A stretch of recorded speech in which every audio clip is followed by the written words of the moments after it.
Ram Narayana Ram. Blood pressure, coronary, diabetes ఇవి అన్ని వ్యాధులు కావు. గుండె సంబంధిత రోగులకు కూడా ఇది చాలా ప్రయోజనకరం. మహిళలకు కూడా కొంత సమయం దొరుకుతుంది. చాలా మంది రాత్రి 12ంటికి భోజనం చేయడానికి వెళతారు. అప్పుడు మహిళలు నిద్రతో అలసిపోతూ ఉంటారు. ఆ తర్వాత అన్ని పనులు ముగించుకుని గోరు వెచ్చని నీటితో స్నానం చేయాలి. ప్రవహించే నీటిని మినహాయించి మరే ఇతర నీటితో స్నానం చేయడం శరీరానికి మంచిది కాదు. చాలా మంది చల్లని నీటిని కళ్ళు మీద చల్లితే కళ్ళు ఆరోగ్యంగా ఉంటాయని అనుకుంటారు. కానీ అది సత్యం కాదు.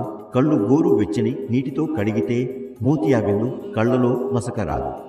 సాధారణంగా 40 ఏళ్ల వయస్సు తర్వాత కళ్ళలో మోతియాబిందు వచ్చే అవకాశం ఉంటుంది.